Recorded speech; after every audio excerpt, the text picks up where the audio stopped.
Salve, salve, concurseiro, professor JP aqui, para a gente trabalhar nessa semana aí com um intensivo específico para você que vai fazer a prova da Polícia Civil de Santa Catarina e que vai encarar a banca IDECAN. Sim, nós temos aí uma banca que é bastante, vamos dizer, clássica. Ela traz temas muito recorrentes, ela mantém um padrão de provas que quem fez concursos lá em 2010 pega aquele mesmo padrão da FCC, FGV naquela época. E hoje você tem isso mantido aí. A expectativa é que ela possa, sim, apertar um pouco, tornar um pouco mais difícil. A gente viu aí muitas reviravoltas em relação ao concurso da Polícia Civil que a FGV fez, as duas provas, né, de Polícia Civil que a FGV fez, em que a FGV apertou bastante a galera, mas a IDECAN teve agora a prova temporária da PM, né, de bombeiro, mais precisamente de Santa Catarina, em que ela manteve ali, né, pelo menos na informática, o seu padrão. O pessoal reclamou de outras matérias, mas a informática, ela manteve aí a sua linha de trabalho que ela vem aplicando aí nos últimos anos. Então, baseado nisso, trouxe aqui para você uma série de questões para a gente rever o edital como um todo nessas nossas aulas sobre a banca IDECAN. Então, vem comigo, prepara aí, senta, que tem bastante aula pra gente. Lembrando que essa aqui é a primeira de várias aulas que nós vamos ter durante essa semana para você ter um intensivo aí da banca IDECAN, como ela tem trazido os temas para você.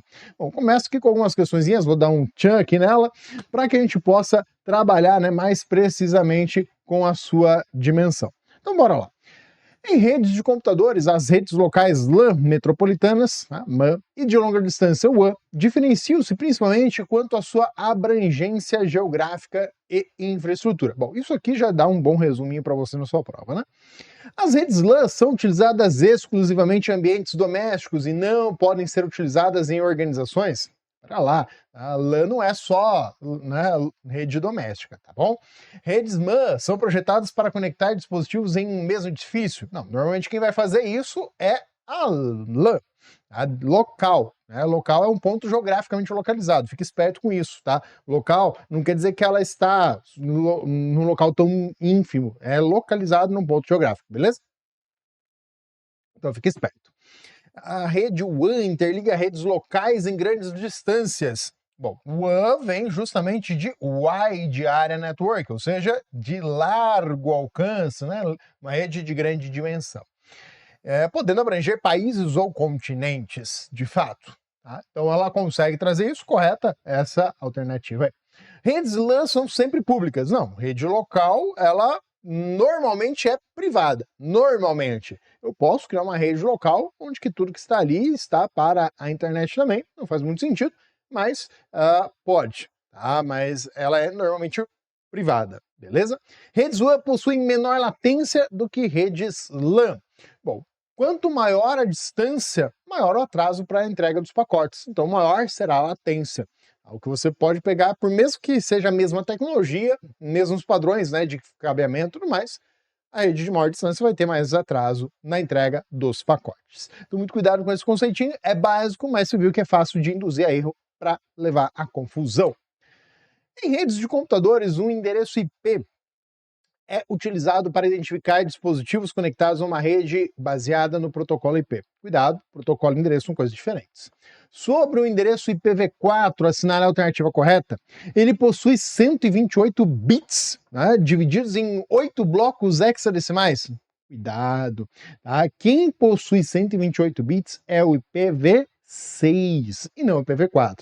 Tá? E dividido em blocos hexadecimais. Cuidado também, porque os números do IPv6 são hexadecimais. Os blocos, tá, é outra situação. Os blocos é dividir blocos ali justamente no conjunto de bits para ficar mais fácil a gente fazer a sua representação. Então a gente pega cada 4 dígitos, tá? Então você pega lá 4 dígitos hexadecimais para que você tenha um bloco do IPv6, beleza? Ele possui 32 bits. De fato, o IPv4 possui 32 bits, que é dele que nós estamos falando agora, né? Normalmente representados em 4 octetos. E aí uma expressão clássica e que muita gente peca na hora de estudar. Quando a gente fala em octeto, a gente está falando em 4 grupos de 8 bits. Então, o que é o octeto?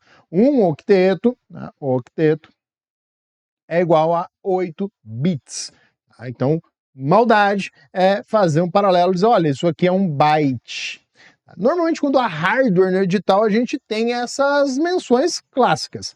Não é o caso, porém, é um conceito aí dentro de rede que pode sim ser explorado na sua prova, né? Então, alternativa correta, alternativa B. Utilizar exclusivamente representação hexadecimal. Cuidado, nós podemos representar IPv4 em hexadecimal, só que isso não é usual. Isso é padrão, é a base no IPv6. IPv4 é possível, né? Normalmente o IPv4 é em decimal, por isso que é importante observar que o IPv4, cada um desses grupos, né, que você tem lá, né, nos 4 grupos de 8 bits, cada grupo vai ter um valor que varia entre 0 e 255. Então, cuidado que é 0 e 255. É dentro dessa projeção aí que você tem esse conjunto de valores. Então, atenção aí a essas prerrogativas que possam ser exibidas. Não permite divisão de rede host? Pô, isso aqui é uma coisa que está ali na linha. Pode cair cálculo de endereço? Pode. Não vou entrar nesse mérito, porque aqui a revisão é a gente bater na essência, naquilo que tem mais chance. Até agora, não vai esquentar a cabeça em descobrir como é que calcula. Embora seja simples, você não vai esquentar a cabeça em aprender cálculos a essa altura do campeonato. Não pode ser usado em rede privada, pelo contrário, a gente tem o IPv4, inclusive com faixas de endereços privados. Estes você precisa lembrar, as faixas de endereço privado, beleza? Muito cuidado com esses números aí. Por exemplo, faixa 10.0.0.0, que vai, né, do 10.0.0 até o 10.255.255.255.255. Essa é uma faixa privada fácil de lembrar. Outra faixa privada fácil de lembrar é o 192.168, tá? Que vai pegar lá do 00 até 192, aqui é 192, não 196, né?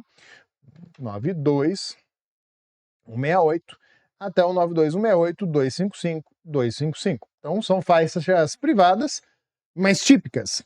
A maldade é aquela que apareceu inclusive na prova da Polícia Federal, né? Do 172.16.00 até o 172.31.255.255. Essa faixa, se pedir, né, sobre esta faixa de endereço, aí você tem que ficar atento, porque ela é a mais chatinha de lembrar só, tá? Então são as 3 faixas privadas usadas em intranets, ou seja, nenhum computador da internet vai ter algum desses endereços aí, beleza? Então muito cuidado com essas faixas aí. Por quê? Porque no seu edital tem CGNAT e é aí que entra justamente essa representatividade, esse tipo de questão, beleza? O conceito da porta lógica em redes de computadores é utilizado para identificar serviço específico em um dispositivo conectado à rede. Cuidado com a palavra, né, com a expressão porta lógica, porque ela vai aparecer em 2 momentos na sua prova. Aqui, em relação às portas dos protocolos da camada de aplicação, e no CGNAT, na parte de rastreamento de usuário, perguntando lá qual é a porta lógica que o usuário está conectado, tá? Porque eu posso ter mais de um usuário com o mesmo endereço IP dentro da rede do provedor de internet, mas cada um deles conectados a uma porta lógica diferente. Então cuidado com isso. A porta lógica lá no CGNAT é para identificar clientes diferentes. Porta lógica aqui, dentro dos endereços, né, de protocolos da camada de aplicação, faz referência à porta que você tem que decorar, aquelas 16 portas, beleza? Uma delas é a do DNS, enquanto as outras, né, que é 53, a do DNS usa o UDP. As outras são todas TCP, beleza? Então, assinar a alternativa que apresenta corretamente a porta associada ao HTTP. Bom, tranquilo, a porta 80, mas é importante a gente lembrar que a porta 20 e porta 21 são usadas pelo protocolo FTP, enquanto a 22 é usada pelo protocolo SSH. E o Telnet, por exemplo, né? Vou colocar aqui já que estamos falando dos protocolos de acesso remoto SSH 22, Telnet usa a porta 23. O 25 é a porta, né, do protocolo SMTP. Só que é importante lembrar que a porta 25 no Brasil ela é bloqueada, beleza? No seu lugar, devemos usar a 465 ou, preferencialmente, a 587, pois criptografa também a mensagem, além da conexão. E a porta 443 é do protocolo HTTPS. Lembrando que existe opcional 8080 para o HTTP e a 8443 para o HTTPS, né? A vulgo 8443, tá bom? Então cuidado com estas portas, são relevantes e importantíssimas, tá? Básica. Falando em CGNAT, o CGNAT, Carrier Grade NAT, é uma técnica utilizada por provedores de internet. E aí que está o segredo. Você tem a parte de NAT, seco, usado na própria rede, tá? Na tua casa você faz isso, tá? O teu roteador, ele recebe o endereço IP e entrega, muitas vezes, endereços IPv4 privados para os equipamentos da sua casa. Mas a tua casa inteira é identificada para o provedor de internet com um endereço IP. Então esse é o teu NAT né, local. Em uma rede corporativa isso também acontece. Ou seja, NAT, ele envolve aquele provedor e os seus clientes, beleza? A gente está olhando lá para o provedor e os seus clientes. Para relembrar um pouquinho, com mais detalhes, ó, vamos clicar aqui, ó, nesse resuminho aqui que eu deixei para você. O que acontece quando a gente fala do CGNAT? No CGNAT eu tenho lá pessoas diferentes, casas, residências diferentes, e cada uma delas tem um IP, né, diferente que recebe. Então você recebeu esse endereço IP. O que acontece, tá, nesses endereços diferentes é que você dentro da tua casa ainda faz um NAT lá na sua residência. Mas veja que esse endereço IP, ele é um endereço IP frio, beleza? Ou seja, você está recebendo do seu provedor, tá? Lembra que o provedor é o Internet Service Provider. Você está recebendo do seu provedor já o endereço IP frio. Aí que está o CGNAT, beleza? Quando você recebe esse IP frio. Se você está recebendo IP quente, normalmente quando você recebe ali o IPv6 já é um endereço IPv6 quente, real.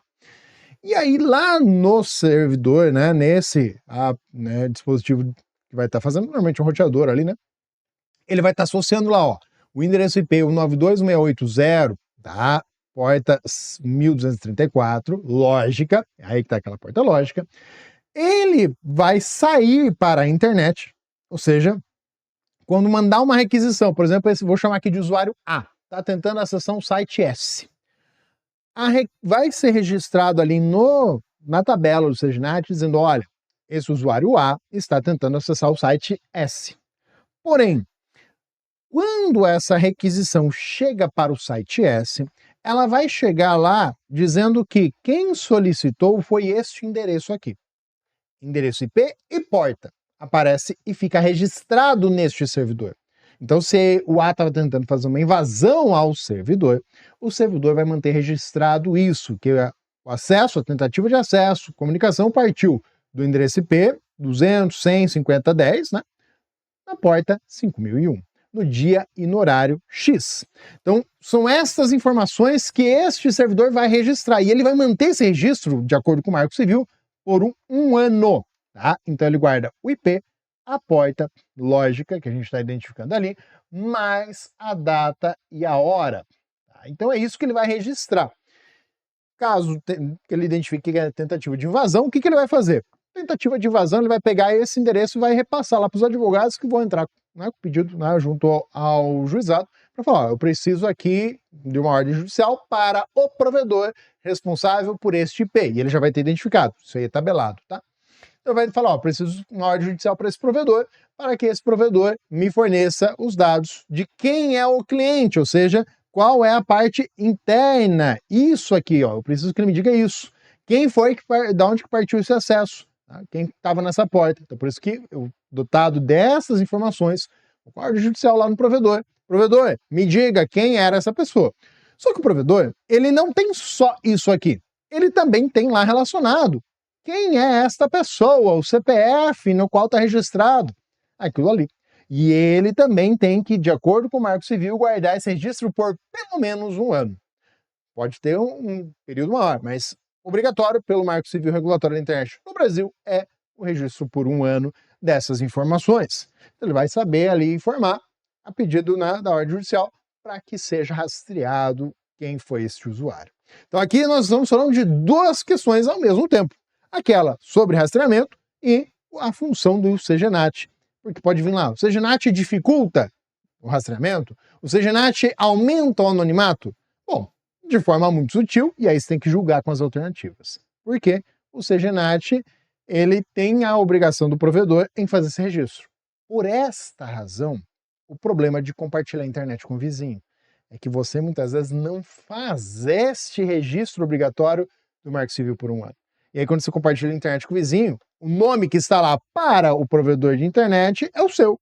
Então, quando for feito um rastreamento que o teu vizinho estava usando a tua conexão para invadir um banco, alguma coisa do gênero, vai chegar na sua casa, rastrear você. Então é aí que está o detalhe em relação a esse contexto. Muito cuidado com isso, beleza?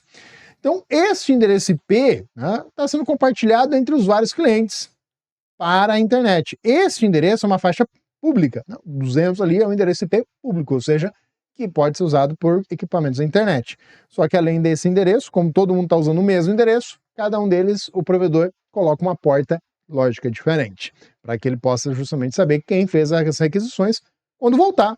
Porque quando aquele site devolve, ele vai devolver justamente direcionado ao IP e para essa porta, o que foi requisitado.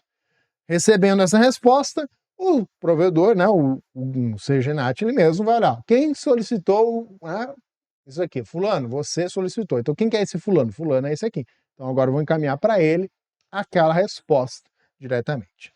Então é a dinâmica do CGNAT e o seu contexto aí de uso, a sua dinâmica funcional. Então quando a gente fala no CGNAT, uma técnica aí que vai ser utilizada justamente para quê? Sobre o CGNAT assinar a alternativa correta, ele permite que vários clientes utilizem o mesmo endereço IPv4 público. Sim, verdade, vários clientes utilizando o mesmo endereço IPv4 público. Ele substitui o uso do endereço IPv6? Aí que tá. O uso do protocolo IPv6 torna o emprego do CGNAT desnecessário.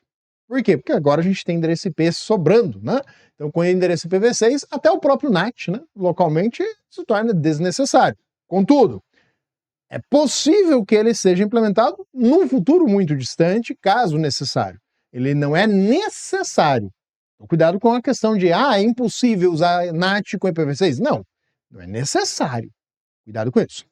Elimina a necessidade de roteadores. Você ainda precisa do roteador. Dentre as funções que o roteador fazia, era também fazer o NAT. Ele só não tem mais esse trabalho, mas ele ainda tem outras funções importantes a desempenhar. Garante o anonimato completo. Nada a ver. Aquilo que eu falei. O CGNAT ele garante o anonimato? Não. Nem a própria rede Tor garante. Ela só dificulta pra caramba o rastreamento. Mas ela não torna você impossível de rastrear. É difícil pra caramba, tá? Por quê? Porque envolve muita diplomacia internacional também.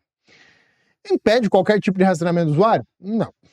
Pelo contrário, a gente tem a obrigatoriedade aí pelo Marco Civil desses registros. Então aqui, 2 pontos extremamente relevantes naquele outro aspecto que é de rastreamento de usuários. Redes peer-to-peer possuem uma arquitetura diferente, de fato. O que acontece com as redes P2P? Primeiro, aqui você vê muito essa ênfase em modelo de rede. Na verdade, P2P, cliente-servidor, agente-gerente, são modelos de comunicação, não de rede propriamente dito. Nesse modelo de comunicação, você tem ali como o protocolo, normalmente de aplicação, vai se comportar. Porque normalmente o ICMP é um protocolo da camada de rede que funciona no modelo agente-gerente. Mas P2P normalmente é colocado aí como modelo de rede. Ele é importante por quê? Porque é a forma de comunicação usada nas criptomoedas. Então, as redes blockchain são baseadas no modelo P2P. Só que ele tem uma origem mais antiga e uma forma de uso que voltou à moda agora que os streamings estão colocando propaganda em tudo quanto é lugar. E é justamente em cima dela que a gente vai olhar alguns detalhes. Como é que funciona esse P2P aqui antes de olhar para a nossa questãozinha e fazer esse breve resuminho sobre o tema. Então imagina só, que no modelo P2P, você tem uma rede descentralizada. O que quer dizer isso? Quer dizer que nesse modelo, ninguém tromba todo mundo, né? Ei, lasqueira, olha lá ele. O que acontece no modelo P2P é uma rede compartilhada, não há um nó central. Então todo mundo que está na rede exerce os mesmos papéis. E aí uma situação até interessante. É comum a gente usar o modelo paradigma cliente-servidor para explicar o P2P. A gente usa expressões, termos, conceitos do cliente-servidor para explicar o P2P. Então você vai ver muita frase dizendo que no modelo P2P um equipamento é ao mesmo tempo cliente e servidor. Só que, na verdade, ele não é nem cliente nem servidor. Ele é um par da comunicação P2P.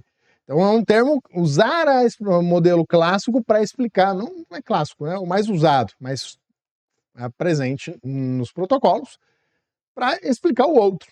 Mas a verdade é, cada um é um par. E esse par, ele vai tanto consumir conteúdo quanto servir. E aí que está. Para entender, vamos usar o bom e velho modelo do torrent. Tem lá um indivíduo. Esse indivíduo resolve compartilhar um filme. Então ele tem lá todos os arquivos daquele filme. Por que coloquei assim? Um filme inteiro. Esse filme ele vai ser dividido em pequenos pedaços pelo aplicativo de torrent, tá? Que usa o modelo P2P por baixo. Tá? O torrent ele é uma forma de protocolo própria que usa o modelo P2P. O que acontece? Esse cara sobe esse filme lá na nuvem, né? Na nuvem não seria subir na internet, basicamente, mas não vamos usar o termo nuvem não, tá? Subiu na internet, subiu na rede. Ele colocou lá, ó, tá aqui no meu computador, eu vou compartilhar esse arquivo com geral. Beleza, então você vai compartilhar com geral, vamos lá. Você vai compartilhar, ok. Então vai surgir algum interessado. Esse interessado fala, opa, quero esse filme aí, velho, gostei desse filme, manda pra cá. E esse usuário vai começar a baixar. Vai começar a receber esse arquivo. Então ele recebe esse pedaço. Aí é que está. Por que torrent, né? Vou colocar aqui dentro como um exemplo, né, do modelo P2P, o emprego da rede torrent. Por que ele não é classificado como pirataria? Porque este pedaço que esse usuário pegou não é o suficiente. Sozinho ele não serve para nada. Se eu tentar reproduzir aquilo ali, não é eu não peguei o vídeo e literalmente cortei ele em pedaços de vídeo executáveis. Não dá para executar esses pedaços de vídeo. Simplesmente esse pedaço aqui que eu peguei, sozinho, não serve para nada. Eu preciso de todos os pedaços do arquivo para que eu tenha. Então, quando eu terminar de baixar o vídeo, na verdade, ele não foi baixado por inteiro de uma fonte necessariamente. Eu fui juntando pedaços. E no final ele surgiu no meu computador. Tá lá. Então, por isso que é difícil classificar como pirataria esse processo. E normalmente o alvo é esse cara que compartilhou, porque ele de fato cometeu pirataria ao compartilhar. Mas ali está fora do nosso escopo aqui do estudo, nosso objetivo é entender o modelo. Então, quando a gente fala nesse indivíduo, ele começou a baixar ali, né? Ele apareceu e começou a baixar. E ele foi lá, baixou outro arquivo, e lá pelas tantas surge um segundo usuário interessado. Esse segundo usuário falou, opa, eu quero também esse vídeo aí. E ele começa a baixar. Bom, nessa altura do campeonato, a gente tem que entender algumas coisas antes. Primeiro, esse primeiro usuário, ele tem uma capacidade de download. Então, ele consegue lá falar, vou fazer download, por exemplo, vou colocar aqui o valor 100, só para entender aí a métrica, tá? E up. Então, o upload, o que acontece? Quando você pega uma rede, né, normal doméstica, você normalmente tem uma velocidade de download e upload assimétrica. E normalmente fica ali nessa faixa de 20% só da capacidade de up, porque normalmente você consome muito mais do que envia. Alguns provedores até entregam elas por elas, a menos que você tenha uma conexão dedicada e aí você vai ter simétrico. Vamos simplificar aqui para título de valores. Vou colocar aqui que a capacidade de envio desse usuário é a mesma de recebimento. Por quê? Porque eu não vou olhar para a capacidade de recebimento dele, eu vou olhar só para a capacidade dele de enviar. Quando este primeiro apareceu e começou a baixar, vamos supor que esse aqui também tem a capacidade de down de receber 100. Logo, esse cara aqui que estava enviando 100 vai estar enviando com toda a capacidade dele para esse primeiro usuário. Vai estar enviando ali a 100. Então, mandei a 100. Quando surge esta nova usuária interessada naquele mesmo conteúdo, eu agora vou dividir a capacidade desse aqui de enviar. Por quê? Porque ele vai enviar 50 para esse cara e a 50 para ela. Então, esse aqui já não consegue mais usar a capacidade total dele de recebimento. Por quê? Ele vai estar recebendo a 50 só. É a capacidade de envio. Só que a brincadeira vai esquentando. Ela começa a baixar. Ao começar a baixar, ela vai ter ali o chamado link magnético. Ela vai reparar que, opa, pera lá, esse arquivo que me interessa, desse primeiro usuário, também lá no segundo usuário existe, então eu vou baixar de lá também. A parte que eu não tenho ainda. E aí é que começa o segredo, porque se esse outro usuário também tem capacidade de envio de 100, olha que sacada, ela está recebendo a 50, então ela está baixando, e ao mesmo tempo que ela está baixando esse primeiro arquivo, a 50, ela vai estar baixando esse outro arquivo lá do outro a 100, porque ela também tem uma capacidade de download de 100. Não é 100, né? Por quê? Porque se ela tem a capacidade de 100, vai ficar 50 também aqui. Mas se ela tivesse uma capacidade de receber maior, ela ia poder usar essa capacidade de receber maior. E aí que tá o segredo. Se ela pudesse receber a 200, ela ia estar recebendo a 150. Porque ela consegue pegar 50 de um a 100 do outro, dado que o segundo usuário tem a capacidade de envio de 100. Então você viu que, opa, ela tá melhor, mas quem tá se lascando é o primeiro. Aí que vem o detalhe. Vou apagar aqui. No momento que ela começa a baixar, ela baixa uma parte do vídeo que o primeiro carinha que apareceu aqui, vou chamar ele de A, né? E esse aqui é o nosso P de pirata. Né? A usuária B, ela fala, olha, eu baixei esse arquivo aqui do P. Mas o usuário A fala, rapaz, seguinte, esse negócio aí que tu baixou, eu não tenho ainda. Então passa pra cá. E aí ele recebeu esse arquivo dela. Enquanto ele estava baixando os arquivos lá do primeiro usuário, né? As partes. Ela pegou uma parte desse usuário aqui, enquanto a outra ela pegou de lá. Né? E ela também está fornecendo. Por isso que está o detalhe, ela também fornece. E ela vai seguir fazendo esse fluxo. Só que aí surge mais um usuário, o usuário C. O que acontece com esse usuário C? Ele também quer. E ele vai começar a pegar esses arquivos que já existem daquele usuário, os arquivos que ela tem também aqui e arquivos desse aqui. E à medida que ele vai pegando arquivos, ele também vai fornecendo para ela e vai fornecendo para aquele primeiro usuário que apareceu. E aí todo mundo fica compartilhando, trocando informações. E quanto mais pares ou mais semeadores existirem, melhor. E aí que tá o detalhe. Quando esse primeiro usuário terminar de baixar todos os pedaços, ele não vai ser mais um par necessariamente. Ele é também, né? Mas ele não vai ser mais um consumidor, porque ele já terminou de baixar. Ele se torna um semeador, um seeder. Ou seja, se surge mais uma pessoa aqui, essa pessoa vai começar a pegar dele e do outro o arquivo completo. E os pedaços que estão soltos aí pela rede também vão ser consumidos. Só que o que acontece no modelo P2P? O problema acontece que depois que esse usuário baixar todos os pedaços, ele vai assistir o filme, porque ele tem todas as partes necessárias para executar o arquivo. E após assistir o filme, ele apaga o filme do computador dele. E aqueles usuários que não tinham terminado de baixar não conseguem mais pegar arquivos dele e vão voltar para a fonte. Só que se a fonte fala, pô, esse arquivo aqui já compartilhei, né? Já teve gente que baixou inteiro, vou apagar também. Quem não baixou tudo vai ficar sem o filme. Então, a rede P2P, ela funciona enquanto todo mundo estiver interessado. Por isso que eu falo que ela tem algumas similaridades, né, com alguns modelos políticos. Se todos estiverem interessados, funciona. Todo mundo trabalhando junto, todo mundo compartilhando, legal. Agora, se um falar, pronto, já fiz minha parte, não quero mais fazer, e aí começa a apagar, e todo mundo fala, não quero mais fazer, não quero mais fazer, não quero mais compartilhar, não quero mais manter, porque já fiz a minha parte, não quero ver, ele vai sumir. E aí, se um novo interessado surgir e não tiver o arquivo, ninguém mais consegue consumir aquele arquivo, né? Esse é o problema, né, desse modelo P2P. Ele funciona bem quando todos estão interessados. No caso das criptomoedas, por que é o movimento de manter o engajamento e interesse? Porque a rede blockchain ela funciona dessa forma. Eu preciso que pessoas e novos usuários estejam engajados. Por isso existe a recompensa, para que os usuários continuem fazendo parte da rede, para que eles façam a validação das criptomoedas e também gerar o bloco, né, propriamente dito. Então é aí que está o grande segredo, a grande diferença quando a gente fala no modelo P2P. Agora, entendendo esse processo, essa dinâmica, vamos ao texto que se pede aí na questão sobre essa situação. Assinala a alternativa que descreve corretamente esse modelo. Todo mundo atua exclusivamente como servidor? Não. Veja o emprego da palavra servidor, né? Todos os dispositivos atuam apenas como clientes? Não. Essa ideia de polarizar quem é cliente e quem é servidor é o modelo cliente-servidor. A gente está falando P2P.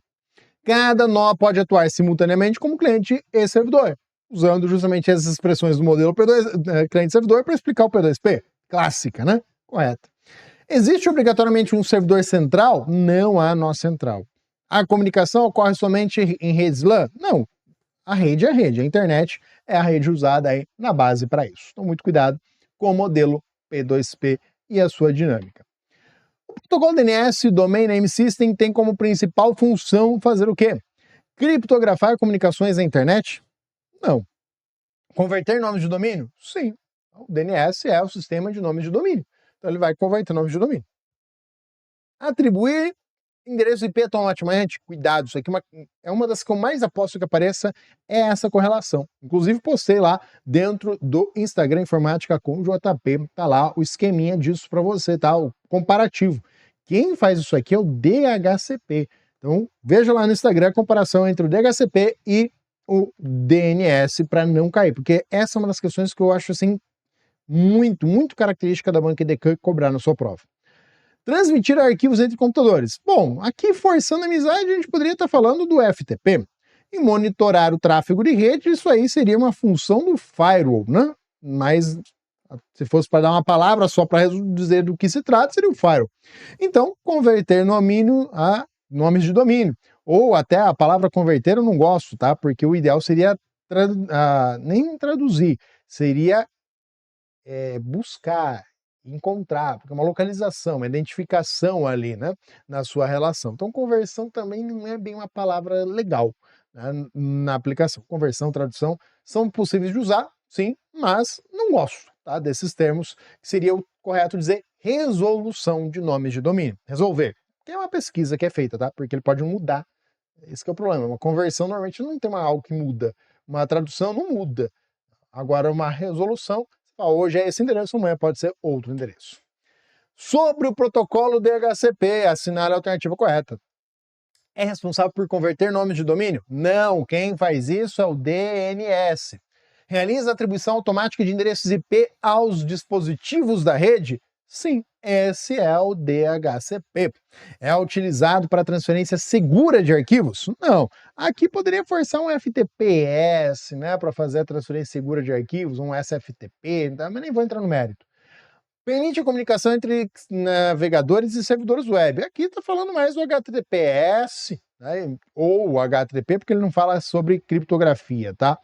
É responsável pela criptografia de e-mails. Bom, aí a gente tem que ter um cuidado, que você pode estar implementando lá o SSL ou o TLS, tá, junto à camada dos protocolos de e-mail propriamente ditos, tá bom? Então, só para lembrar aí, o DHCP funciona como? Rapidamente, o DHCP aqui, ó, caneta, não era para você estar aparecendo agora, eu quero usar, deixa eu voltar aqui, ver se ele vai deixar. Aí, isso aqui. Então, o que que nós temos? Um videozinho aqui só para exemplificar, deixa ele sem o áudio, eu estava com ele sem áudio, mas tudo bem. Então, você tem essa dinâmica. Um novo equipamento, quando ele se conecta na rede, o que ele vai fazer? Ele vai enviar ali, ó, uma requisição, tá? Ele vai mandar um pacote de descoberta de rede. Tá? Então, a gente fala que tem o esqueminha do DORA, tá? Por que DORA? Porque a primeira coisa é descobrir a rede. Então, ele vai mandar o DHCP Discover, descoberta de rede. Então, o cliente, ou seja, o novo equipamento que eu conecto numa rede, o Wi-Fi nova ali, se ele ligou ao Wi-Fi do teu celular ou conectou o computador no cabo, ele vai mandar um pacote para a rede inteira, tá? Então, esse primeiro pacote que ele envia lá normalmente para o endereço de broadcast. Então, ele manda, tá, em broadcast, ou seja, para a rede toda. Fala, gente, seguinte, acabei de chegar, né, eu tô aqui na rede, tem alguém aí para me atender? Tem algum servidor DHCP disponível? E aí o cara que é o servidor DHCP normalmente está no roteador, tá? Pode ser outro computador com essa função, mas normalmente está no roteador. Ele vai responder, tá? Então, normalmente esse computador que acabou de chegar, ele começa, né? Ele chega na rede e fala, ó, eu tô aqui zerado. Então, tu acabei de chegar. Ele tem esse endereço como origem. O roteador, quando recebe o servidor DHCP, quando recebe essa requisição, ele vai fazer uma oferta. Tá? Então ele vai oferecer lá, falar, ó, beleza, você que acabou de chegar aqui, deixa eu te oferecer aqui um endereço para você utilizar. Então há essa oferta aí. Tá? Pedir a porta aqui é um pouquinho sacanagem, tá? Porque o cliente ele vai usar a porta 68, enquanto que o servidor vai usar a porta 67. É maldade, pode cair. Pode ser perguntado? Pode. tá? Então ele vai responder isso aí. Então depois que respondeu, ele vai responder ali então com os dados necessários. Vai falar: seguinte, você que está chegando, essa minha rede aqui, ó, ela tem a seguinte configuração. Então ele vai dizer lá para ele qual vai ser o endereço IP e tudo mais que vai ser utilizado, vai dizer qual é a máscara de rede, ó, nessa rede você vai usar essa máscara, esse aqui é o endereço IP da rede que identifica a rede, você vai usar esse endereço IP, então ela vai passar estas informações. Se for nas configurações do Windows, você vai notar que está ali justamente esse conjunto de informações, beleza? Então ele é responsável aí, como a alternativa já foi atribuída, a resposta ali, realizar a atribuição de endereços IPs aos novos dispositivos que se conectam na rede. O protocolo TCP também tá lá no esqueminha na rede social, essa comparação, tá lá no @informática com JP no Instagram, possui características específicas quando comparado ao DP. São dois protocolos da camada de transporte, um garante entrega, que é o TCP, e outro não. Assinale a alternativa correta. O TCP é um protocolo confiável. O TCP realiza controle de erro, tá? Ele garante a entrega. TCP estabelece uma conexão? Sim, ele estabelece uma conexão. O TCP é mais rápido que o DP. Opa, aí ele perde. O DP é mais rápido na entrega porque ele faz menos procedimentos, tá, em comparação ao TCP. O TCP utiliza portas assim como o DP. Acontece que a maioria dos protocolos da camada de aplicação, que a gente precisa estudar para a prova, usam o TCP na camada de transporte. Então, a maioria das portas UDP estão bloqueadas. Basicamente, o UDP que a gente utiliza, a porta UDP que nos interessa é a 53, que vai estar lá o DNS utilizando essa porta. As outras portas que a gente precisa conhecer são TCP. Então, fica esperto com isso, tá? A exceção do caso anterior ali do DHCP, que as portas são UDP também, tá? 68 e 67 que o DHCP utiliza são do UDP. Mas pedir isso aí é algo incomum, tá? Não é muito feitio da banca pedir sobre esse tema. O protocolo HTTPS diferencia-se do HTTP principalmente por quê? Porque utiliza criptografia na comunicação, de fato, ele utiliza criptografia na comunicação. Utiliza exclusivamente rede privada, nada a ver. Dispensa o uso do servidor. Pô, ele é um protocolo cliente-servidor. Ele é usado para comunicações entre cliente e servidor. Não utiliza porta de comunicação. Porta de comunicação 443 ou 8443, enquanto o HTTP é porta 80 ou 8080. Beleza? Impedir qualquer interceptação de dados. Não, nada a ver. No contexto de redes corporativas, uma VPN, Virtual Private Network, é utilizada para quê? Impedir o uso da internet? Nada a ver. Criar um túnel de criptografia para uma comunicação segura? Sim. Tá? E outras aplicações. Substitui totalmente o TCP/IP? Nada a ver. Aumenta a velocidade da internet? Não, isso aqui depende da tua conexão com o provedor. Contudo, existem algumas situações que você, usando a tua conexão com o provedor, consegue melhor desempenho na comunicação usando uma VPN por conta de caminhos que ela acaba utilizando e fuga de alguns filtros que não podem existir, mas que a gente sabe que existem. Tá? Impedir qualquer rastreamento do usuário também não, tá? E isso aqui é uma falácia muito perigosa. Ah, a VPN impede? Não, ela dificulta, tá? Por quê?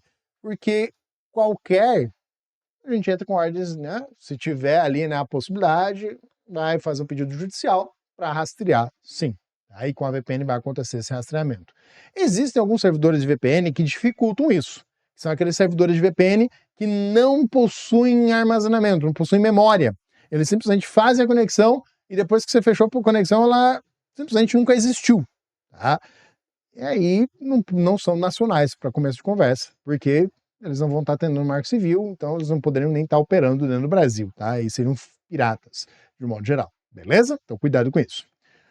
Por isso que a banca coloca esses termos, né? Porque foi o que a Polícia Civil de Santa Catarina quer. Ela quer essa pegada, quer ver se você sabe essa noção de rastreamento de usuários. Então por isso que é importante frisar esses detalhes.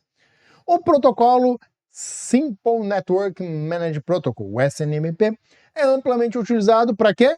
Gerenciar a rede, né? O M ali é de Manager. Então ele vai ser usado para gerenciar a rede.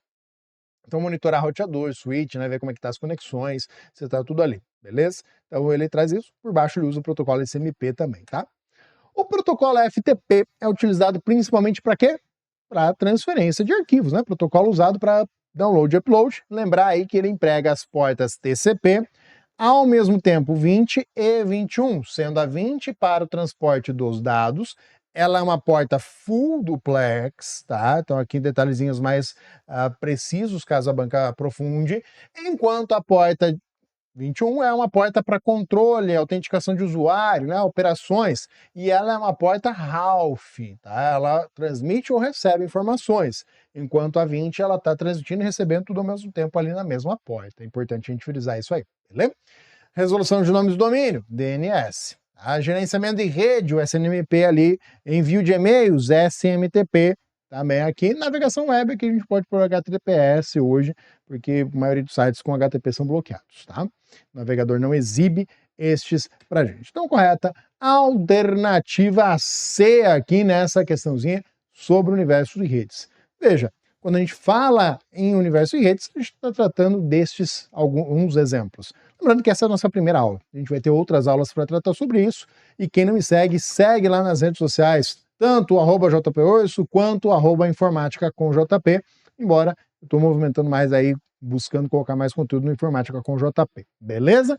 Meu querido, eu conto com você, deixando aquele like maravilhoso aí no vídeo, para que a gente possa continuar aí com esse trabalho, com esse esforço, para trazer conteúdo de qualidade para você. Aquele abraço, clica no link, se inscreve no canal e vamos que vamos! João Paulo na tela, concurseiro na pressão, se erra a rede na prova, cai na pegadinha,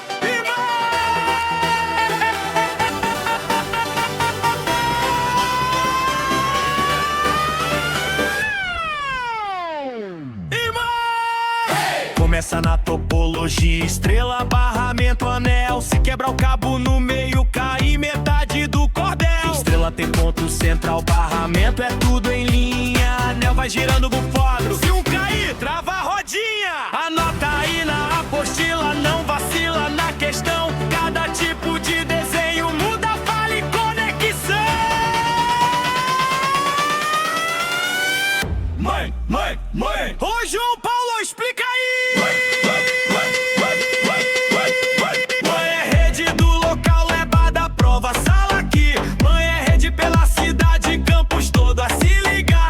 Gigante, mundo inteiro, pra internet circular.